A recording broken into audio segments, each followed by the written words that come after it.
Hello viewers, இன்னைக்கு நம்ம பார்க்க போறது Bleach episode 32 part 1.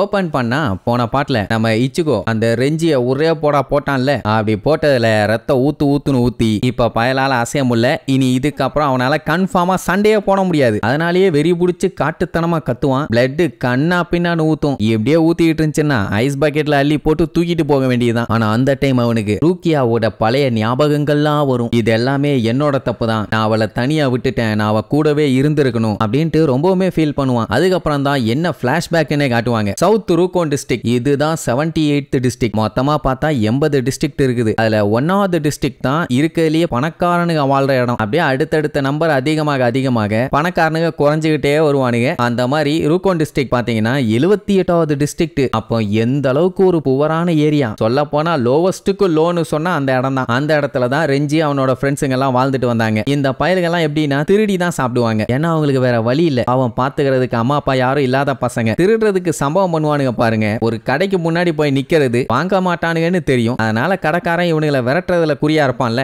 அந்த கேப்ல டேபிளுக்கு அடியில ஒரு ஆள் அனுப்பி அந்த டேபிளோட ஷாப்போட ஓனர் காலை கெட்டி விட்டுட்டு எட்டியாச்சுன்னு சிக்னல் கொடுத்தவொடனே அந்த பொருளை ஆட்டைய போடுறது. சோ ஓனர் தடுக்க வந்தானே என்ன ஆகும், கால் தடி விட்டு பொத்துன்னு விழுவானா. இதாண்டா பிளானிங்னு சொல்லிட்டு எவ்வளவு வேணுமோ எல்லாத்தையும் அள்ளிக்கிட்டு அங்க இருந்து ஓடிடுவாங்க. எப்பவுமே தப்பிச்சிருவாங்க. ஆனா இந்த டைம் என்ன ஆயிருச்சுன்னா, இந்த கடை ஓனர் இருக்காரு, அவரு நீங்க எங்க போனாலும் உங்களை விட மாட்டான்டா, என் காலை புடிச்சு கெஞ்சினாலும் உங்களை பொழக்காம விட மாட்டேன்னு கொஞ்சம் கூட கேப் விடாம இன்னைக்கு இவங்கள பொழந்தே தேரணும்னு வெறியோட ஓடி வருவான். இவங்க பாவம் சின்ன பசங்க, அது மட்டும் இல்லாம கையில வெயிட்ட தூக்கிட்டு ஓடுறானுங்க. ரொம்ப தூரத்துக்கும் இப்படியே ஓட முடியாது. அதனால என்ன பண்றதுன்னு தெரியாம கஷ்டப்பட்டு ஓடிட்டு இருப்பாங்க. கரெக்டா ஒரு மூத்தர் சந்து வரும், அங்க மாட்டிக்குவானுங்கிற நிலைமை வரும்போது தான் கரெக்டா ரூக்கியாவோட என்ட்ரி. அப்படியே ஸ்கிட்டடிஸ்டே வந்து அந்த ஆளு காலை தட்டி விட்டு மண்ணை மிதிக்கிற மாதிரி மிதின்னு மிதிச்சிட்டு என்னைய ஃபாலோ பண்ணி என் பின்னாடி வாங்க, இல்லன்னா அந்த ஆளு உங்களை புடிச்சிருவான்னு சொல்லி அவ தான் கூட்டு போவா. இதுல இன்னொரு மேட்டர் என்னன்னா, அவங்க திருடிட்டு போறது சாப்பாடு இல்ல தண்ணி. சரிப்பா, அது மேட்டர் இல்லன்னு வைங்களேன். இப்படித்தான் ரூக்கியாவும் ரெஞ்சியும் மீட் பண்ணிருப்பாங்க. அதுக்கப்புறம் இவங்க எல்லாம் ஒன்னா வாழ்றதுக்குன்னு ஒரு இடம் இருக்குது, அங்க நேரா போயிருவாங்க. நம்ம ரெஞ்சி பாத்தீங்கன்னா ரொம்ப நாணயமான பையன், நல்ல பையன். அவன் இவ ஹெல்ப் பண்ணதுனால இவளுக்கு இவளோட பங்கை கையில கொடுத்துருவான். அது என்னன்னு பாத்தீங்கன்னா ஒரு கேண்டி, நல்லா ஸ்வீட்டா டேஸ்டியா இருக்கும், ட்ரை பண்ணி பாருன்னு சொன்ன உடனே அவளும் சாப்பிடலான்ட்டு போவா. அப்ப அங்க ஒரு சின்ன பையன் கத்திட்டு இருக்க சவுண்ட் கேட்கும். என்னடான்னு பார்த்தா ஒரு பெரிய பையன் சின்ன பையன் கிட்ட இருக்க அந்த கேண்டியை புடுங்கி அவன்கிட்ட கொடுக்காம கடைசியில எல்லாத்தையுமே கீழே கொட்டிட்டான். அந்த பொடி பைய பாவம் அழ ஆரம்பிச்சிருவான். பேசாம இருக்க வேண்டியதானே, உன்னால தண்ணி கூட உருப்படியா கொண்டு வர முடியல அப்படி இப்படின்னு சொல்லி வாய்க்கு வந்ததெல்லாம் சொல்லி திட்ட ஆரம்பிச்சிருவான். மத்தவங்க எல்லாம் இதை வேடிக்கை பார்த்துக்கிட்டு இருப்பாங்க. ஆனா ரூக்கியா கொதிச்செழுந்து போய் அவன் சட்டையா புடிச்சு, டேய் நாம எல்லாருமே ஒண்ணு தாண்டா, ஒன்னா இருந்தா தாண்டா உயிர் வாழ முடியுங்கிற மாதிரி டைலாக் அடிப்பான். இப்ப தான் இங்க புதுசாவே வந்திருக்க, வந்த உடனே டைலாகா விடுறேன்னு சொல்லிட்டு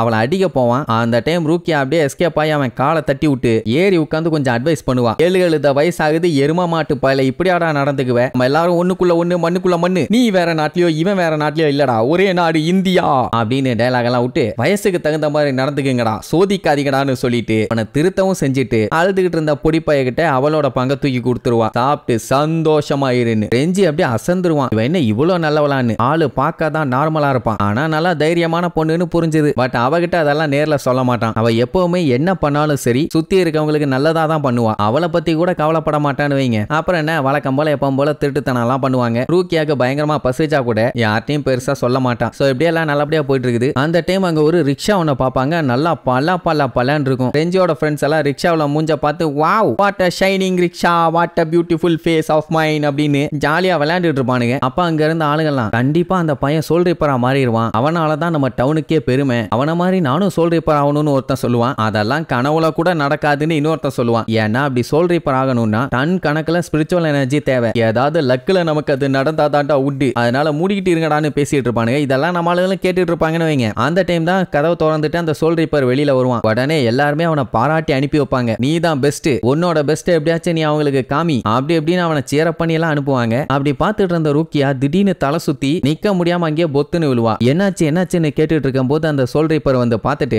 என்ன குழந்தை எதுவுமே சாப்பிடலையா, பசிக்குதா அப்படி இப்படின்னு கேட்பான். அதெல்லாம் ஒண்ணு இல்ல நீர்வா. ஆனா அவனுக்கு புரியுது இவன் ஆல்ரெடி பசியில இருக்கா. அது மட்டும் இல்லாம உன்னோட ஸ்பிரிச்சுவல் எனர்ஜியை ஃபீல் பண்ண உடனே அவ சுத்தமா டவுன் ஆயிட்டான்னு. அதனால நீ பசியோடலாம் இருக்க வேண்டாம், எந்த ஒரு தயக்கமும் இல்லாம இதை சாப்பிடுன்னு சொல்லி அவன் சாப்பிட வச்சிருந்த சாப்பாடை தூக்கி அவளுக்கு கொடுத்துட்டு கிளம்புறேன்ட்டு போயிடுவான். ரொம்ப நல்லவன் போல. இதை பார்த்தோன்னே இவங்களுக்கும் கொஞ்சம் ஆசை வந்துருச்சு, நம்மளும் ஸ்பிரிச்சுவல் பவரை வெளியில கொண்டு வருவான்னு. ஃபர்ஸ்ட் ரெஞ்சி கஷ்டப்பட்டு முக்குன்னு முக்கி அவனோட பவரை வெளியில கொண்டு வருவான். அவன் ஃப்ரெண்ட்ஸ் எல்லாம் பார்த்துட்டு அப்படியே பாராட்டி தள்ளுவாங்க, சூப்பரா, நீ கண்டிப்பா ஃபியூச்சர்ல அடுத்த சோல் ரிப்பரா வருவே அப்படி இப்படின்னு. ஆனா அவன் அவ்வளவு முக்குனதை ரூக்கியா அசால்ட்டா பண்ணிடுவா. சொல்ல போனா அவனை விட பெஸ்டா பெருசாவே பண்ணி காமிப்பா. அவனுக்கு கொஞ்சம் கடுப்பாவும், நம்மளை விட பெஸ்டா பண்றாளேன்னு. ஆனா ஃப்ரெண்டு தானே, அதனால பெருசா உள்ளுக்குள்ள ஒன்னும் காண்டெல்லாம் ஆக மாட்டான். சரி எப்படியே நீங்க ஃபியூச்சர்ல சோல் ரிப்பராகி இங்க இருந்து போயிருவீங்க தானேன்னு சொல்லி கேட்டா, ரூக்கியா நான்லாம் போக மாட்டேன், நான் உங்க கூடவே தான் இருப்பேன்பா. ஏன்னா அவளுக்கு அங்க போறதுல சுத்தமா இன்ட்ரெஸ்ட் இல்ல. அப்படித்தானே உனக்குன்னு சொல்லி ரெஞ்சி கிட்ட கேட்டா அவனும் அதே தான் சொல்லுவான். சோ எப்பவுமே நம்ம ஒன்னா இருக்கணும் அப்படின்னு சொல்லிட்டு ரொம்ப ஜாலியா இருப்பாங்க. அதுக்கப்புறம் ஒரு நாள் மீன் பிடிக்க போவாங்க. அந்த டைம் எல்லாம் ஃபன்னா என்ஜாய் பண்ணுவாங்க. சோ இப்படி இவங்களோட நாட்கள் அடுத்தடுத்து போகுது. இவங்க முன்ன மாதிரி ஃப்ரெண்ட்ஸா இல்ல,